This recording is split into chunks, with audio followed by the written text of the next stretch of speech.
go ahead and hit record. It looks like it's recording, so that's cool. Yeah, and then if you guys want to use this, any of this for your podcast, totally cool. If you guys want to do that, if you don't, that's cool too. I'll probably go ahead and release all or part of it as a podcast, just depending on how the conversation goes. Let's see.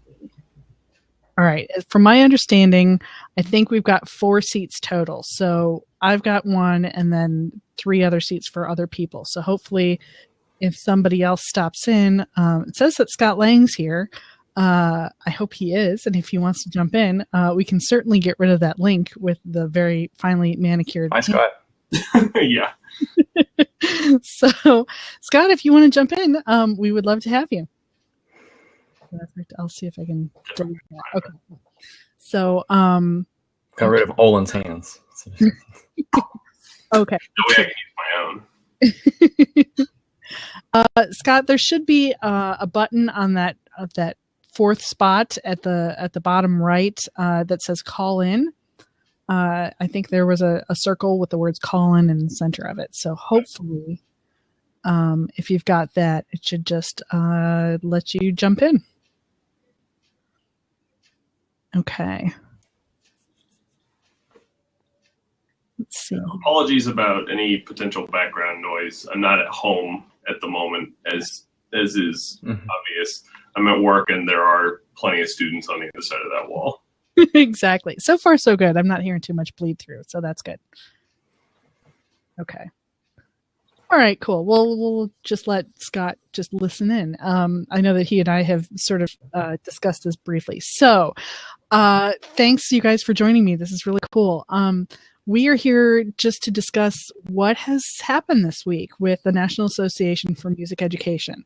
For a little bit of background, and hopefully most people have a basic understanding of what happened. Apparently, Michael Butera, who is now the former CEO of NAFME, went to an event sponsored by the National Endowment for the Arts. Endowment for the Arts. Thanks. And yeah, while he was there, he was part of a roundtable discussion where he said some kind of inflammatory things. So let me see if I can find the exact quote. Okay, according to the blog post, which was written on alternateroots.org, and maybe I'll go ahead and drop that link in so that folks can check it out if they'd like to. Okay, there it is. Okay, but the exact quote from Carol McCord is the person who wrote it. She's the operations director for an organization called Alternate Roots. She wrote, Mr. Butera told us that his board was all white and that he couldn't diversify his board because they aren't appointed, but rather they are elected by the membership. Further, his membership isn't diverse because, quote, blacks and Latinos lack the keyboard skills that need this field. He also intimated that music theory is too difficult for them as an area of study. So that's kind of a big problem. And then as folks around the table challenged these thoughts, apparently he left. Let me see if I can find her exact quote. We pushed back. He got extremely defensive, it says, so much so that he refused to engage any further and said, I don't have to take this. Yes, my board is all white, and they are one of the most diverse boards of any organization, more than any arts organization at this table. Then he stormed out of the room. So, not his best day, I'm thinking. Yeah, I want to say that has since been corroborated, although I believe a bunch from the League of National Orchestras or whatever. I'm not quoting that exactly correctly, but he did corroborate. I think I have. Yeah, for a while there, it was sort of being talked about in the abstract. There was a few people who wrote about it and wrote about their experiences and sort of their reactions to it, but it was all these alleged comments, these, et cetera. But I think it's been corroborated now. Yeah, and it did take a couple of days. I was kind of wondering, as soon as this came out and then, it became known that this happened. Let's see. Yeah, his name is Jesse Rosen, and he's the president and CEO of the League of American Orchestras. Mm-hmm. So I'm going to pull that up. And so he did come out and say that. It took him a couple of days, and I can't imagine how difficult that must have been for him, knowing, I guess, what was at stake at that point. That had to be hard. Yeah, well, the other interesting thing is that how long it took to hear. Initially, let me back up. Initially, Butera had said, no, this didn't happen, and he kind of took a step back away from it. But then we never heard from NAFNE, 2-3 days? It took a while to hear any official statement from them in any regard. Yeah, and even then what they put out was pretty milquetoast. Just a blanket statement that didn't help things. I think that actually escalated things. That's when we started seeing the cards burning and all that other nonsense. Yeah. It's one of those things where you can say in your reaction statements all you want in the last paragraph, I'm not intending on getting anybody fired. I don't want to rile this up further. This is just my experience. But that's not really the way the conversation like this goes. Yeah, absolutely. And they fell back on, well, what it says in our documentation is that we're all for diversity and music for all and that sort of thing, which I think we all agree with, but they avoided dealing with the situation at hand for a while. Right. And granted, if the situation is that there's this entrenched suppression of minorities within a national organization, that is not something that is easily addressable in a statement in a few days. And so to expect something like that immediately might not necessarily be the best expectation, but it was a pretty bland. Well, and since it did take they did obviously have time or took the time, it wasn't something that had a lot of thought, evidently, that went into it. Yeah. Yeah, absolutely. And even the fact that the original article came out, I think, at least a week after the incident originally happened, I have to imagine that the author, Carol McCord, put some serious thought into what she was going to say and how she was going to say it and who she was going to say it to. Would you guys have done what she did? Probably. I guess I've never really been in a situation like this.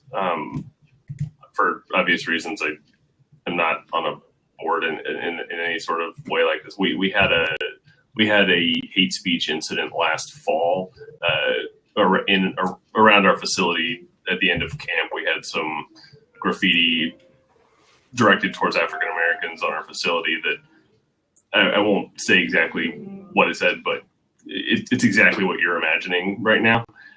And it sort of started off this whole conversation amongst myself and amongst our students about sort of who we are and why it's important to keep people involved. And I ended up having a talk with some campus officials and the African-American members of my group. And I didn't realize until they were all in one place just how not diverse my ensemble is. That's wow. Okay, so that's really interesting. So tell us exactly how not diverse your ensemble is, for example. I think it was 11 people out of somewhere in the neighborhood of 250. Okay, yeah. So yeah, not a lot of differentiation there. And this is a conversation that I've had, privately with a few other folks in the meantime. Where do you think that comes from? Does it come from the lack of beginning music educators reaching out to those minority students?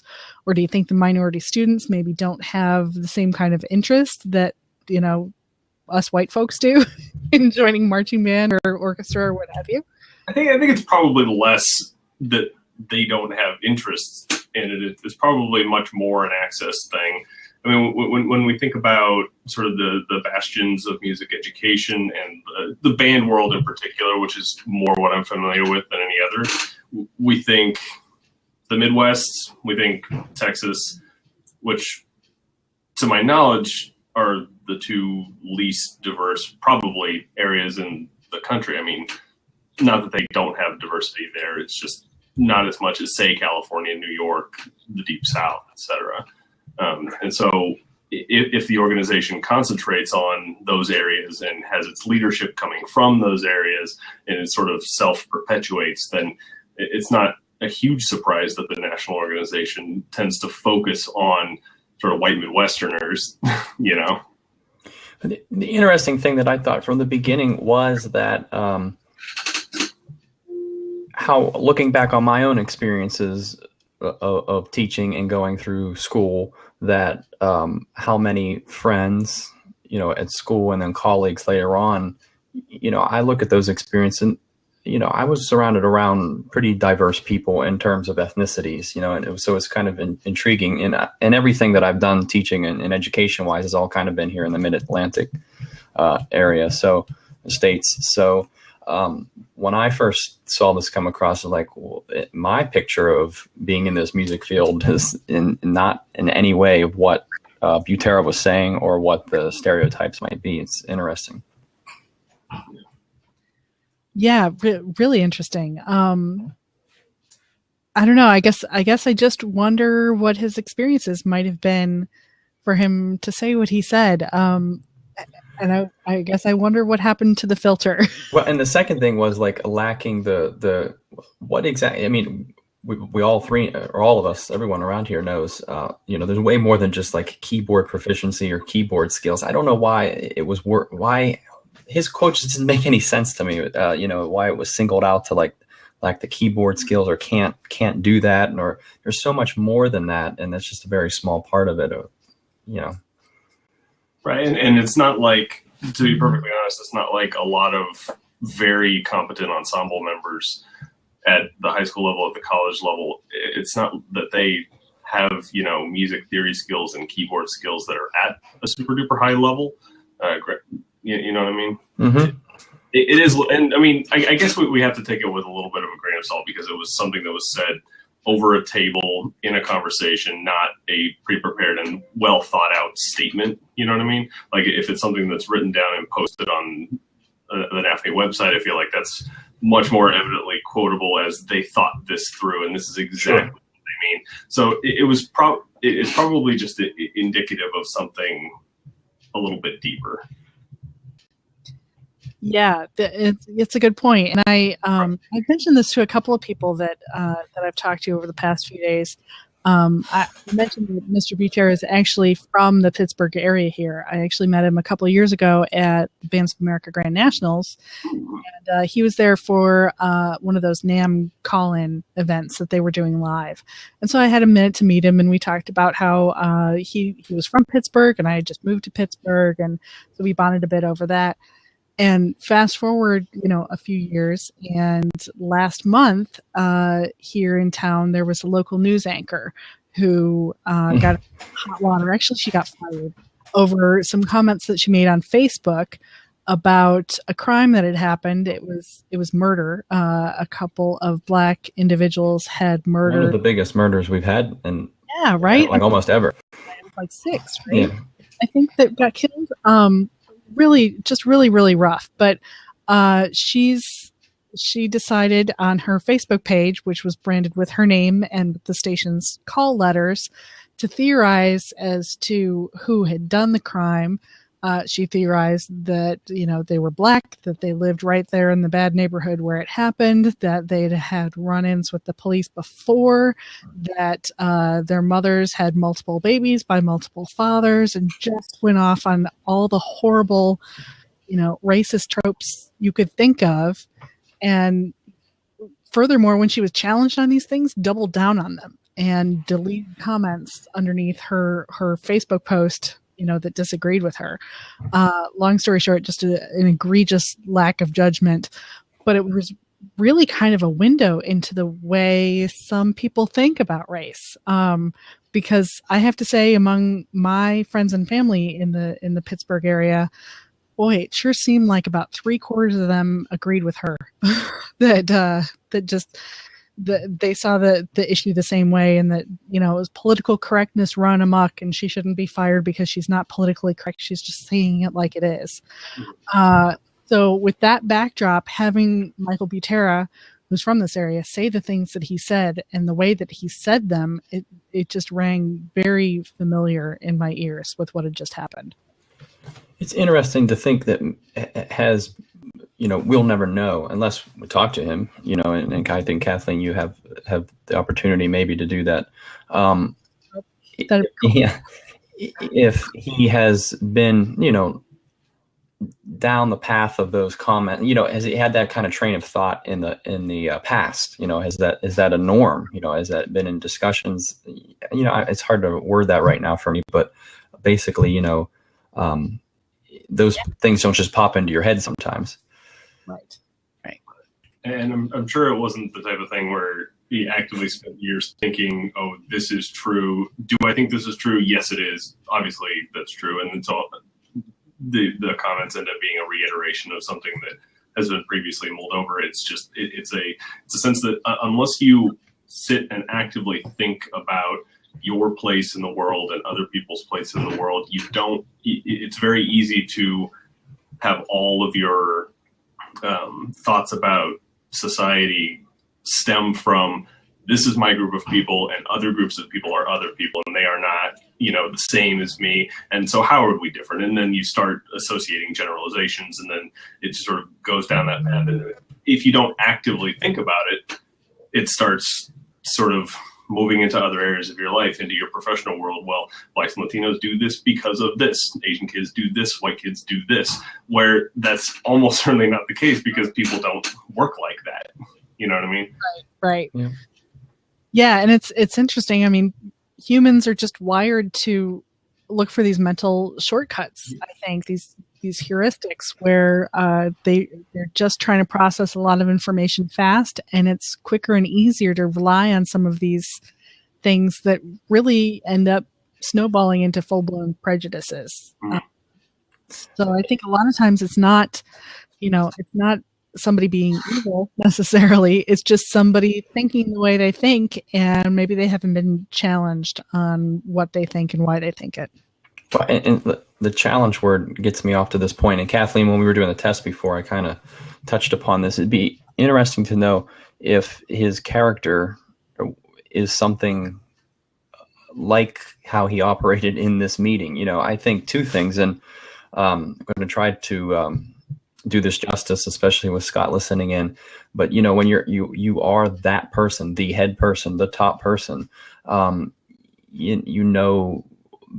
responsibilities and the weight that comes with that, the pressures, especially if you're with people that maybe you're not with all the time, that you want to be able to portray. You're portraying not only yourself and your own character, but you're representing a brand, a business, organization that's not yours. And I can't help to think that I guess that was not crossing through his mind at the time, where he hopefully whatever he's trying to do is representing him, but also the organization, and people are looking to that. Those other leaders in the room, they're really truly all equals, but hopefully they can gain something from each other. And I'm sure no one wanted to be able to gain anything from that. They're like, wow, that's something that we hope that we can never fall into trap. And sometimes it's just a human nature trap, and it really catches us. Sometimes we're all prone to that. But I think about that side of things. Yeah, I think what you said about him being the head of everything, and it's not so much that being the head, you need to separate your own views from your professional views, because presumably if you are the head of an organization, you've gotten there through holding views that the organization at large holds. And I think that's the bigger sort of issue, is that if the person who is able to say those sort of things off the cuff is the director of an organization this large, how did that not how did that happen? No one is going to ask what are your opinions on Blacks and Latinos keyboard skills in an interview. That's not a thing.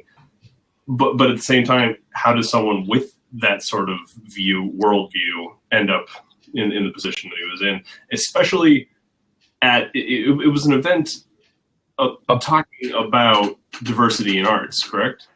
Yes. Yeah, that's my understanding. So I've sat in on a few of those sessions. I went to the Americans for the Arts convention a couple of years ago when it was here in Pittsburgh, and they had a couple of different roundtable type discussions like that one. And in my experience, anyway, the ones that I sat in on, everybody recognized that, okay, yeah, we're not as diverse as we should be. that's okay. That's our starting point. Let's work on making it better. So it was really kind of a welcoming place to admit that your organization wasn't where it should be, and to just figure out what your next steps should be to move it in the direction that it needed to go. So, yeah, well, I obviously understand why they challenged him. It should have been a space, I would hope, where he could have said, yeah, you know what? It's really not where it should be. I wonder what we can do about that. Well, and that was, go ahead. Oh, I was going to say, from what I've read, we don't really know what exactly happened in between this sort of flow conversation statement that made everybody go, wait, hold on a second. Let's talk about that. And when he left, I don't know how the rest of that conversation went. It's entirely possible that it went something along the lines of everybody gang up on somebody who might not understand why his views are a problem. Or it could have gone in a, one person says, so I'm really curious why he said that. And then it sort of evolving from there. I don't right. And how the fact that he had said, recognizing that, okay, yes, we're not diverse. Well, if that's a known thing, has that been accepted at NAFME in the suits, the hats, the people at the top, and how long have they realized that? Or is that something that they do realize, and were they doing anything about it? Was that ever in discussion previous, or he's just...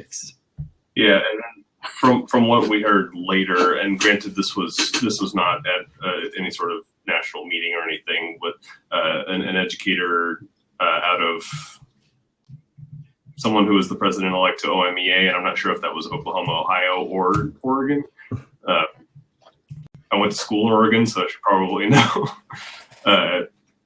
Said something along the lines of that when it was addressed at the meeting that he had with some NAFME NAFME higher ups, that it was not dismissed, but said we will deal with this problem later, as if being able to include a bunch of people who are not necessarily included in our process right now is a problem, that needs solving, as opposed to a challenge to be embraced. Yeah, I think if nothing else, this turn of events has certainly kind of obviously brought that to the forefront. Later is now. yeah, and it kind of started a timer ticking. I talked with Dr. Let me get his name right, Dr. Glenn Neiman, and he's actually the president of NAFME. And so I talked with him for about 15, 20 minutes this afternoon, and that was one of the questions I had for him. I basically said, okay, well, we're not diverse. Okay, now what? What happens? And he said, basically, there were policies in place, and with the policies that they had in place, those policies meant that the board wasn't very diverse. He said they'd be looking at those policies and trying to figure out what needed to change. So it's a start. That is a start. Yeah, and that's the most important thing, is that hopefully, the most positive things, or the most, the hard work can happen now or come out of it. That's usually, hopefully, how the other side of things like this happen to turn out. It's just too bad that it always takes something huge for progress to happen. And it always comes on an organizational level from something like this, because kind of across the board, just not little music world. Right, because nobody ever said, "Oh, this board should be all white," right? Yes, all in favor, hands up. No, that decision never got made, and so it's very difficult to say this person is at fault, or this moment in our organization's history is at fault for creating a group that might not be willing to take on serving a population that we're not used to serving, from the 1970s, 60s, etc.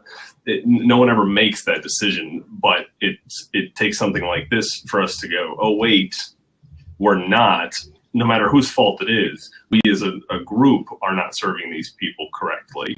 And so what can we do about it? You know what I mean? And that's where the work starts. And so I'm glad that it's, sometimes you're making things work. You're in the trenches, you're doing the work, and you don't right, you don't stop to think about that kind of stuff until something big happens to put your perspective where it maybe should have been, but you just didn't realize at the time. Right. And I think that goes right into, institutionalized racism. That's basically what it is. And when an organization goes, this is how we do things, this is how we've always done things. Oh, but look, the result is, that the makeup of our board is not as diverse as it should be. Right. It's the way we've always done things is almost never a correct reason to keep doing something. Right. And it was interesting. I believe it was the New York Times had a write-up on it that I saw today. And it basically put this whole next kind of in the context of what's going on across the country as far as, race relations and that sort of thing. The fact that people of color are not in positions of power, and that's not how it should be. Right, and it's the type of thing that ends up self-perpetuating. If you're a college student, if you're a music major, say, looking to be a music educator or a composer or a music educator or a theory professor, an ethnomusicologist, if you look at the organizations that support both of those things, and one of them is as white as NAFME is and has historically been, it's more difficult for you to then say, oh, that's a group that I want to join. That's what I want to do with my life.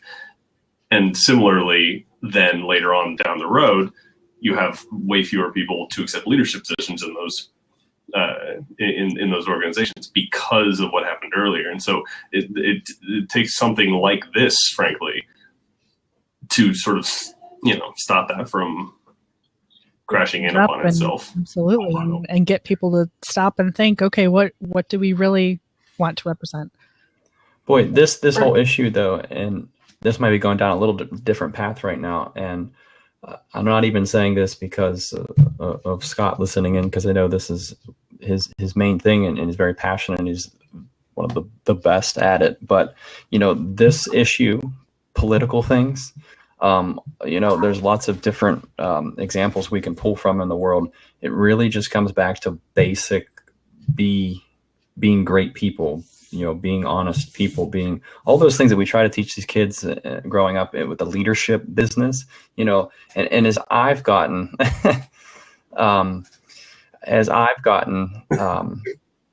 older and, with my religious stuff, aside of being involved in my faith and stuff with my family from growing up, how much I parallel that off of just generic leadership stuff and that kind of whole thing. It is just so, like, literally what we try to translate in like layman's terms in the leadership world is the Gospels. It's what Jesus was trying to teach us. And I don't mean to go down that path, and I probably shouldn't even be apologizing for that if we're trying to be candid and open about stuff here with diversity, among other things. But it's just about being good people and trying to keep that at the center of things. And, when we're doing that, one of the things comes off as respecting people, no matter who they are, what they're doing. So does it make any sense? Yeah, and definitely. And it's about respecting people and not categorizing people as people who are like me. Yeah. Yeah, I think that's definitely true, and that really goes for any that the golden rule really works in any situation, whether you're talking about civil rights, whether racism, or whether we've got bathroom bill issues going on in South Carolina right now, or is it North Carolina? I don't want North Carolina, yeah, right. There's another great example. Yeah, so I mean, it's just do unto others as you would have them do unto you, and so if you kind of decide how to behave, that's a really good way of doing it. Yeah. Hey, Bruce, I just saw that you're here. Foskey Music just popped in. There's an open seat. If you want to join us, we'd love to hear your thoughts. And I think, Olin, I don't want to keep you. You said you had to go, right? I got to be on the other side of campus at 3 to start setting up for rehearsals, but I've still got 10 minutes probably. It takes me about 20 to get there. I didn't want to make you late, so that's cool. That's no problem. Trust me, I have an alarm set. I would have to do that too, I'm sure.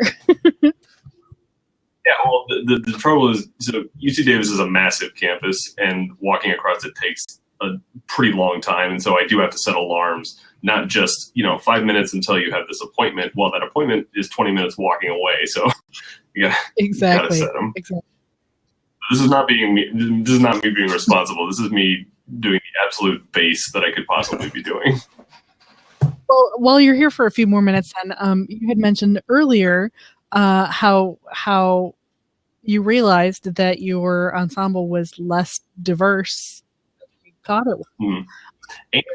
And more importantly, that then it's not as diverse as the country. It's not even as diverse as our campuses. If you look at campus demographics, we come in significantly whiter than the campus as a whole. We come in significantly fewer minorities. The biggest minority here, international students, is from Asia, from Southeast Asia and Japan in particular. And not many of those people end up joining marching band. And a part of me says, if it's not part of the culture where they're from, why should I expect them to then come in and sort of do this very American thing in marching band? But a part of me does know that the ones who end up coming and joining, and we teach them, this is what 8 to 5 is, and wait, you have to play while you're moving and all that nonsense. Like, they really do enjoy it. And so why would I assume that it's on them to come and find this activity? Why and be okay with the fact that my group is not representative of the university that it says in our mission statement that we represent? Right. You know what I'm saying? It strikes me that there's a disconnect there, and I'm not really honestly sure what to do about it. Yeah, that's a good question. It seems like, the music educators that are essentially the boots on the ground that are in contact with kids every day, maybe they just need, to think about these things, whereas maybe they didn't before. It's not like music educators, aren't a little busy, because they certainly are. And yes, this is one more thing to think about and to deal with. But I think it might be worthwhile. Well, and it's just as NAFME is going to fooling around, I lost my train of thought. As they've got to deal with this issue now, maybe they have to, but like maybe for all of us in our little corners of the world, it's something that says a little flag. Okay, well, let's us take a step forward. How can we start a conversation, or how can we double check what our little world is like, and to be on target with quote unquote diversity. And before Olin has to jump off, in that the link, Kathleen, that you had up earlier, I tried to examine this real quick before coming on. Anyone heard of diversity hackers? I don't think I have, no. In that Buffer blog, there was a link for, let me get this right, a weekly diversity newsletter, and it's from Diversity Hackers. And there's just like a roundup of articles. I'll read, it's just one sentence. We started this newsletter because we believe the best teams have people from multiple genders, ethnicities, educational backgrounds, sexual orientations, abilities, families, and more. We are hackers and engineers who want to start it. We don't need to know about that. But anyway, it's a weekly free newsletter that talking about diversity, mostly with the background of startups and technology. But hey, it's a good start. It's a good resource. It kind of caught my attention. Yeah, absolutely. That's kind of a cool way to come at it. If you're reading about this, even if you do nothing more than say read that newsletter, it's going to start to change the way you think a little bit. So maybe that's an easy place to start. Yeah, and I started thinking about my ensembles relative to the demographic of the school that I'm at, and I assume that this would be true at a lot of places. It seems that schools tend to be that they are automatically segregated geographically, right? You go to the school at which in whose district you live. And so it ends up having its own demographics and its own encapsulations. And like you mentioned earlier, Kathleen, it's not like music educators have a ton of free time to invest in reading and thinking about things that, while important, are oftentimes take a back seat to the day-to-day thing. And so when you're in the day-to-day and you're looking at a specific demographic, which is your school, your district, it becomes very, very easy to assume this is what everything looks like, or to assume that this is what everything is supposed to look like. You know what I mean? Absolutely. And I think a lot of times you don't even have that conscious thought. You know what I mean? Like, you don't even know what you're thinking until somebody challenges you about it. Well, and that's going to be a benefit of what we're doing right now. You know, this whole social digital world, you know, we can build these communities that, you know, we can do the thinking for each other sometimes, because you're right. The time gets away from anybody, no matter what you're doing, especially in this field. So rely on these electronic and social communities. It can, you know, hopefully play to our benefit. Speaking of not having enough time, I'm going to take off. Cool. We will catch you later. Thanks for dropping in. Nice to see you. Yeah, absolutely. Thanks for having me around. How do I? Let's see. There's an X in the upper right of your box. That, and then there will be a button that shows up. All right. Thank you. And bye. One of the things that Dr. Neiman had mentioned when I talked to him is he thought one of the major functions as to why more diverse students didn't sign up for band, orchestra, or choir had to do with really economic access. Where do you think that plays in? Yeah, well, you know, the first thing that comes to mind, I just can't help thinking like access for anybody anymore. You saw that Tulsa thing, didn't you? Is that where it was? Am I speaking correctly? Yeah. Oh, that's right. The middle school and high school or something. Yeah, that they're talking about getting rid of the middle school program in Tulsa, Oklahoma, I think. Yeah, so maybe like an organization, and again, I'm just coming up, trying to make an example as I go here, but you know, maybe one thing in the effort of moving forward is, what would a NFAME or a state music association be doing for those communities? Are those communities even on their radar?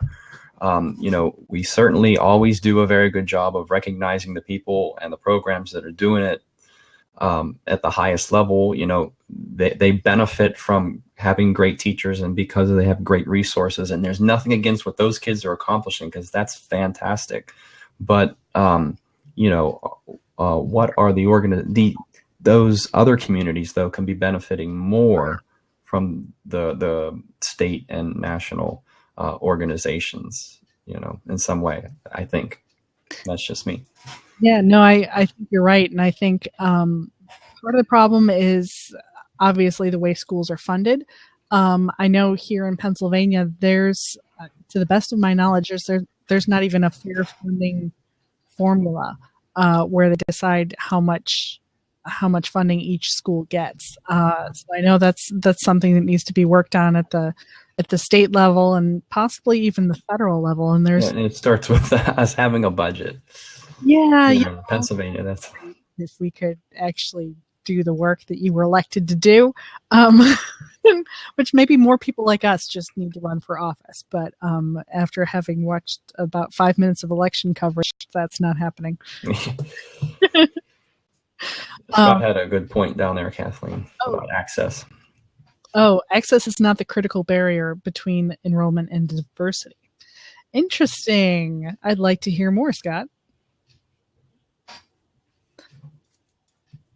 So while he's typing. By the way, can we put the appropriate place to put the plug for the whole be part of the music thing, which is absolutely I've ever seen. Yeah, it's a lot of fun. And for anyone that's not familiar with the Be Part of the Music campaign, it's spearheaded by Scott Lang, and he's been running it, I think, for about 3 years now. And his goal is to increase enrollment in music programs by about 20%. And he's doing that by providing materials that music educators can use in their own programs in whatever way they see fit. He provides essentially a menu of items that they can choose from to use for their recruiting and retention, and he'll that's all available completely for free thanks to the sponsors for Be Part of the Music. So go to bepartofthemusic.org and check that out. And the thing that's fascinating to off of that plug is that it's, so often, and we're all kind of really connected through your kids and all of us others that have taught in the field with the band thing, and the band machine, but this is band, orchestra, choir, general music, K through 12. And that is the thing that's most appealing to me. Finally, something like that. Diversity, see, within ourselves. There we go. Okay, so Scott commented, if I were to drop in 20 brand new instruments into a lower performing SES school, do you think it would change? I would say it could change. And it would probably depend on a lot more factors besides just the availability of instruments. I don't know. That's interesting. What do you think? Right, because you got other factors of like the staff. We're getting back to what the whole thing that erupted at the meeting. We have the well-trained teachers there.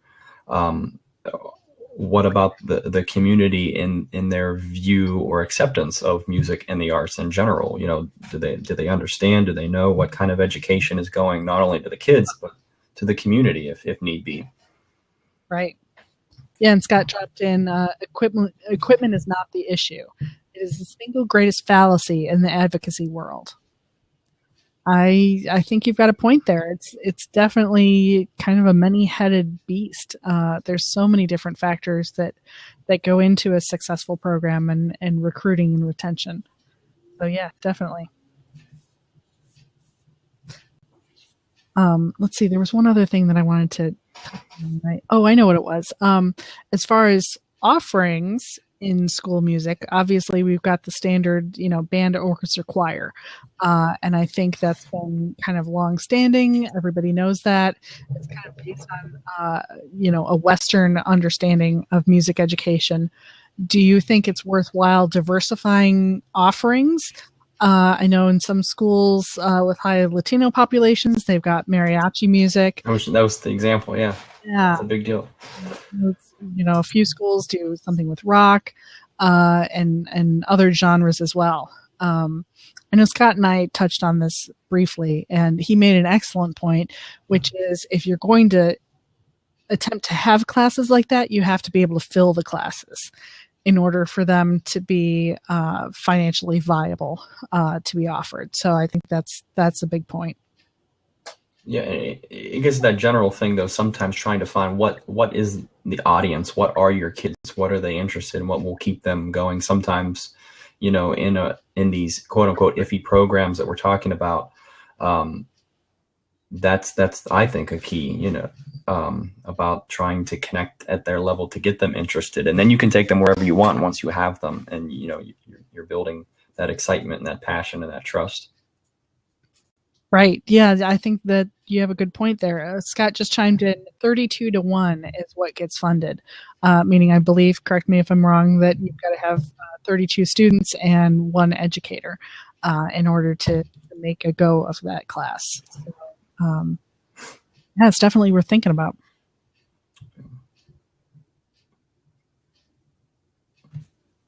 Let's see. Bruce, are you still here? Did you want to hop in, or are you still dealing with tech issues? And really, anyone else who's here, feel free to hop in. We do have a seat or two available. So Scott also said schools, geez, my goodness. Small music ensembles have strong pedagogical reasons for existing, but do not meet the criteria financially.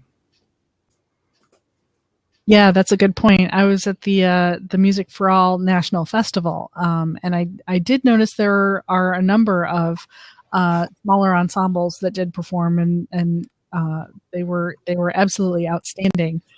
But not every school can afford to make that happen.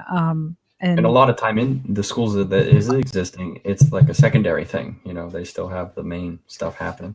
Absolutely true.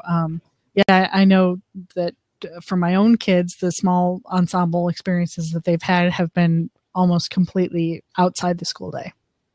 Yeah, and Scott says they are not classes; they are adjunct activities. It's just extracurricular within the curricular. Right. Absolutely. And a lot of times things taken on by student leadership, the students, a lot of small ensemble opportunities or things like that, those creative, unique, different things are just different extensions of the overall program. And sometimes the students run with those things. Right, definitely. Well, one of the other things I want to touch on that I don't think we've gotten to yet is the fact that obviously Mr. Butera was replaced as CEO in the very same blog post where they announced that he was being replaced. They announced who his replacement was, and it was not an interim replacement. It was a regular CEO position. That's Michael Blakesley, who took the new position. So it seems like they certainly made a very quick choice for such a big job. Obviously, they didn't do a nationwide search or anything like that. That was the first thing that struck out, and I think when we both saw that article, had said, "Whoa, really?" And you've used that word interim. You were looking for it somewhere in the article, but how quick? No, sorry, Scott didn't get the job. So. Oh, poor Scott. Sorry, Scott. Great. And here's the thing, and this is going to be extremely candid, but only because he said that. It is people like him and doing the projects that you're doing that are far more affecting in a positive way sometimes than maybe these large conglomerate, like bureaucratic kind of. I know, because everything's a system, everything's a process. It takes a lot of resources. I'm not knocking that process and what it's worth, but sometimes things that like this be part of the music and these little things built from the ground up by people who fully invest in them and get the right people involved, are benefiting that low tier kind of thing that we were talking about before, and making sure that people who normally wouldn't have access or have an opportunity to be in the conversation are being heard or benefiting. Right, absolutely. A lot of these smaller organizations and or individuals can they can be more nimble than a large national organization can. So I think that's a good point. Oh, Scott is sharing with us some questions to think about. This should be good. It's the quit. It's the exam at the end of the session. There you go.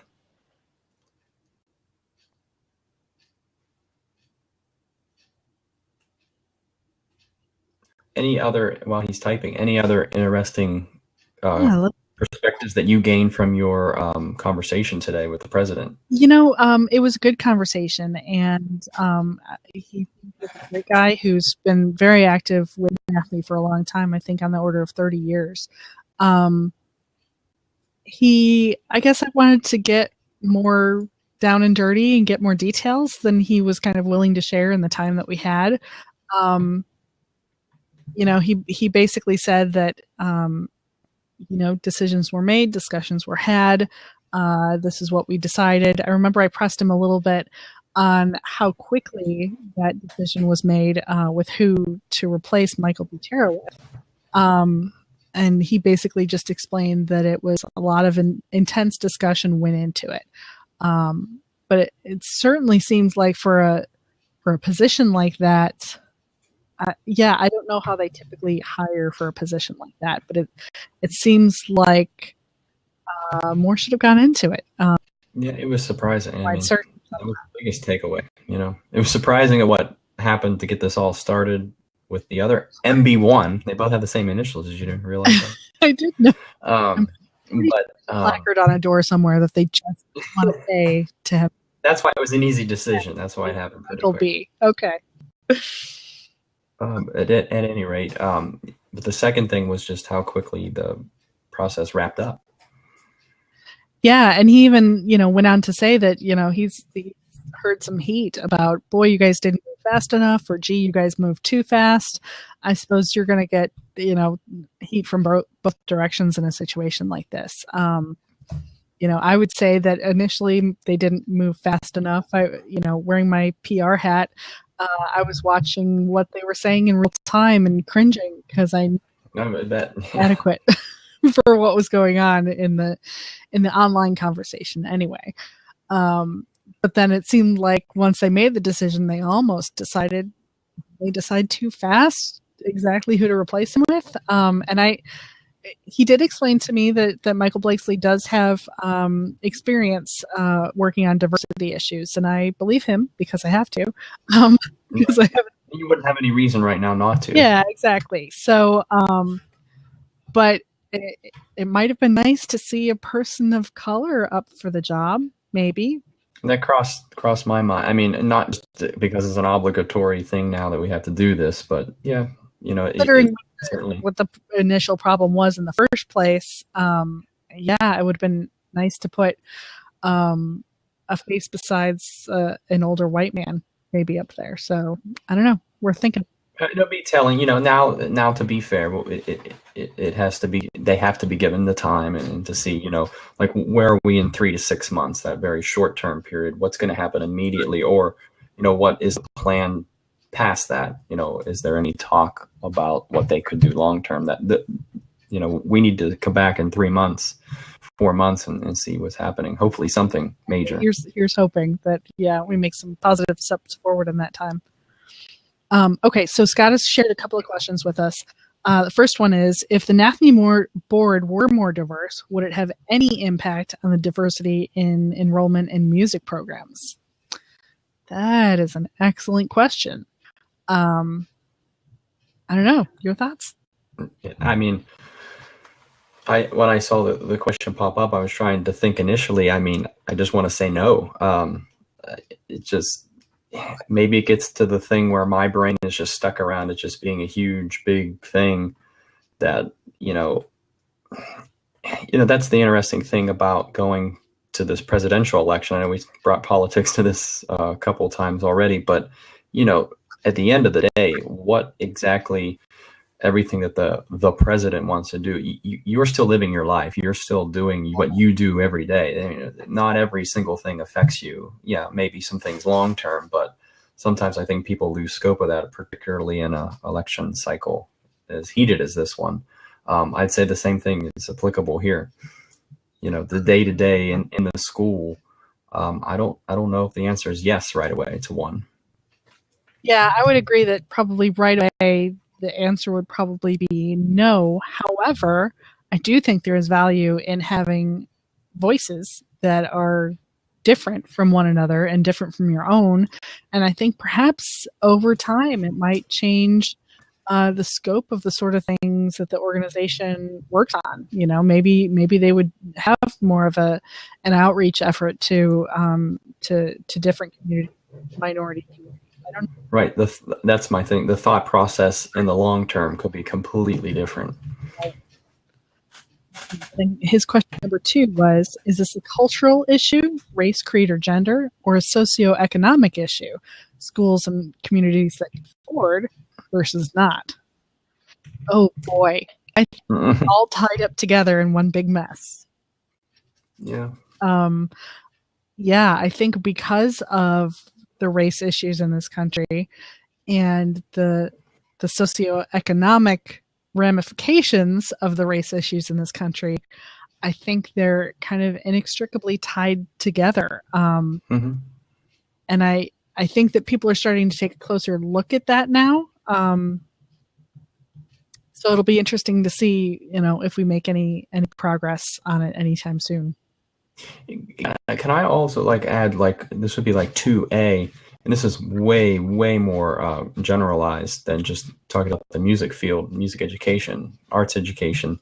Do you think sometimes we see the talk be about millennials being more open to these issues of diversity, gender, creed, all this kind of stuff, and not being so boxed in their vision or narrow-minded about some of the things? Do you think that this changes as the as the millennials come into the workforce? Do these things continue to be around?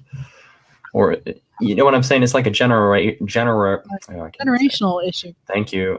Yeah, I mean, Because I think eventually the people who had old-fashioned thoughts are probably older people, and they will eventually die off, and they will be replaced, essentially by their grandchildren, who have very different thoughts and experiences from what they do. So I think it's possible. Was it MLK, I think, who said that the arc of justice bends toward I forget what that quote is. It's a great quote, but I forgot.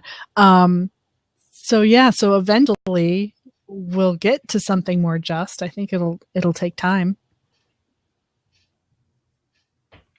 Third question then is, what role does the community play in determining the makeup of any ensemble?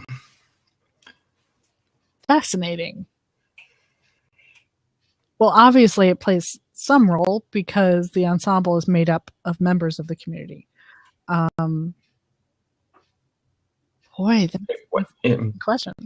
I was trying to think back to when Olin was here and about his situation, thinking about, the ensemble makeup. It's a little bit different, maybe just because of the kind of that's an example of how maybe it's not necessarily reflective of the community. And is that's interesting. Is it a function of what the ensemble itself is doing? Is the genre of the ensemble, for instance, not of interest to the community at large? Do Vietnamese folks really want to march in a marching band? That's the question. But it seems like anybody who gets to spend time in a marching band, obviously it's super fun. So I'm a little biased though. Once you go marching band, you don't go back. That's right. Too fun. Oh, that was really bad. But anyway, here's your quote. There we go. There's Mike Bull quote right there. And then his fourth question, finally, is this issue any different for yearbook, drama, FCCLA, or any other extracurricular or co-curricular activities? Oh my. Okay. That's kind of a big question. I don't know that it's different. I think they might have some of the same issues. Perhaps might depend on the activity itself. I'm not sure.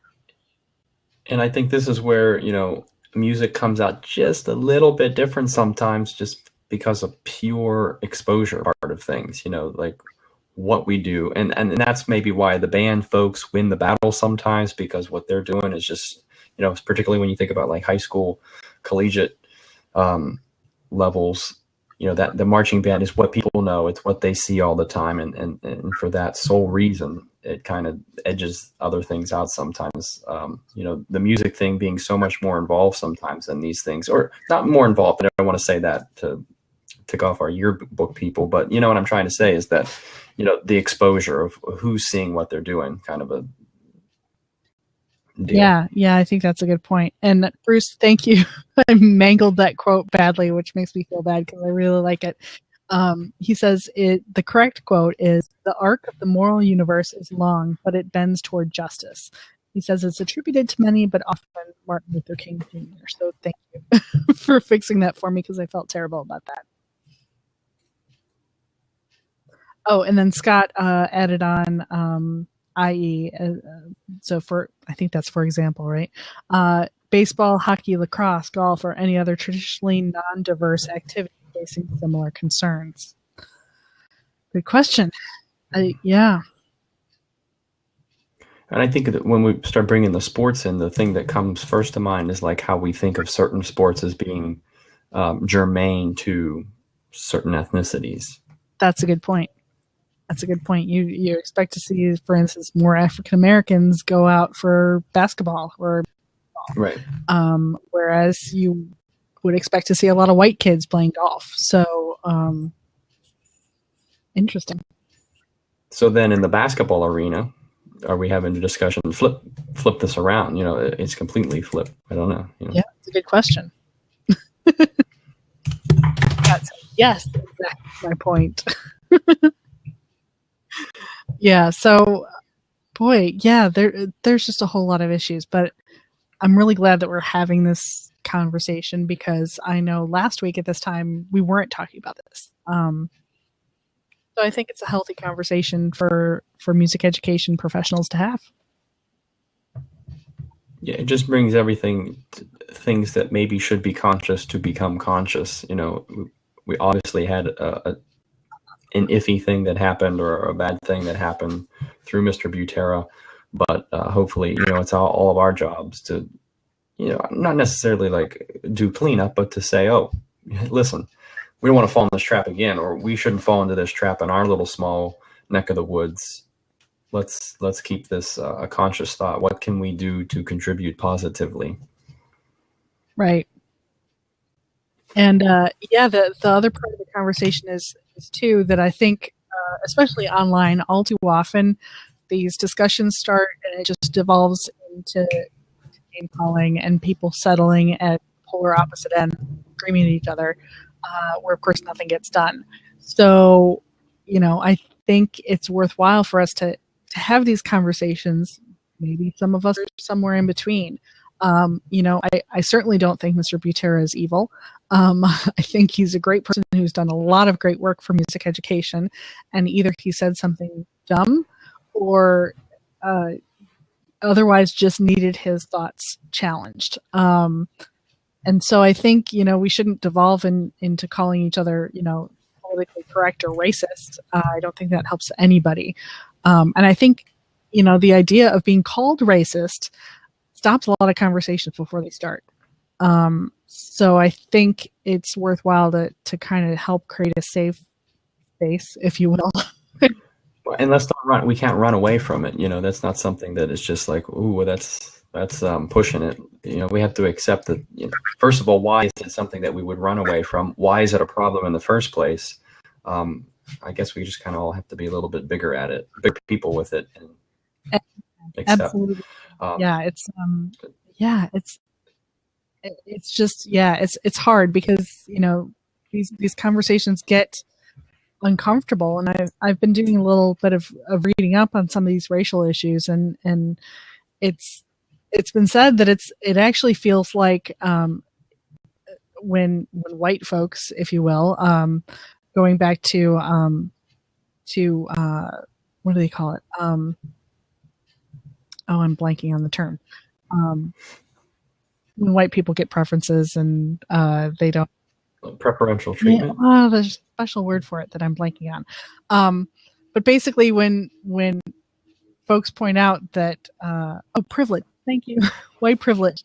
It's around the whole issue of white privilege and how even if you're not overtly racist, you're still benefiting in some way or another from white privilege. And when that white privilege is challenged or even taken away, that starts to feel like oppression to white folks who haven't experienced that before. But imagine feeling that every day of your life, which is what some other folks have had to deal with. So sorry. Scott had another question there, and I have to honestly say, no, I don't. I mean, if it has happened, I blocked it out of my mind. But he asked, have you ever met an educator that excluded someone because of their race? And then he said, if not, which is the case, I guess, for both of us, then maybe we should not be having these conversations. Someone should, but not us. Teachers are not the source or the solution to this problem. We should be talking about why every child should be in music, not just why certain children should be in music. Okay. When you put it that way, I absolutely agree with that. I have, because we all would firmly believe that music can solve a lot of what we're dealing with here. Can, and I even said in my conversation with Dr. Neiman earlier today, I think music education specifically is well suited to helping people who are not like each other work together toward a common goal, and therefore become people who are more tolerant of one another and who make better citizens. So absolutely, I think music education is super powerful for that. I do think you have to be careful, though. I wouldn't go as far as to say not our problem. This isn't on us. Because I think to some degree we all have to take a little bit of ownership if we want to get any improvement happening. So I might not go quite as far as saying this is not our problem, but yeah, in general, I agree. Well, and I think moving forward, we should hopefully never have to find ourselves being an issue with anything related to that. And figuring out off of Scott's point, getting people to finally realize, we keep saying all these great things about what the music education, arts education does, particularly music though. And just getting believers behind that so that it is there. It is accessible. Yeah, absolutely. Wow. Okay. I feel like we've talked our way around pretty well. Is there anything we haven't covered? We've caught just about all the points I wanted to cover. Scott, did you catch anything that we missed? Just looking through my pretty much covered everything. Okay, cool. Yeah, I have to say, though, I'll take the opportunity here being live on voice to thank Kathleen for this opportunity. Any conversation, that was a good conversation about the right stuff and just bringing it hopefully to more people's attention, whether we're directly involved or not, helps us to be conscious about it. And hopefully going out and being a positive impact and bringing positive conversations and change to the people in our little worlds. Every little thing matters. So thanks, Kathleen, and particularly thanks to Scott for kind of guiding some of the questions there at the end. There are great thoughts that hopefully, Kathleen, maybe you can incorporate somehow. Yeah, I'll go ahead and I'll see if it'll let me copy and paste them into the blog post that I put together. So yeah, definitely good stuff to think about. Cool. Well, thanks everybody for joining me. This blab is being recorded, so I will put that up. I'll probably embed it into the blog post that I put together. I'll probably take the audio and release that as a podcast as well. Yeah, so thanks so much for stopping by. And if you have any questions or thoughts, if you want to reach out to me privately, you can obviously do that. You can reach me all over social media. You guys know that. And and maybe in a few months we'll revisit this and see how things are going. We'll come up with a little report card or something. A reprise. No. Exactly. Part 2. Cool. All right. Well, have a good weekend, everybody. Happy Friday the 13th. Yeah. It's good to connect with all very good people being surrounded here with. So thanks. Thanks, guys. And if you like this blab, let me know and maybe we'll do it again. We'll pick a different topic. So cool. Thanks, guys. We'll see you later. See you.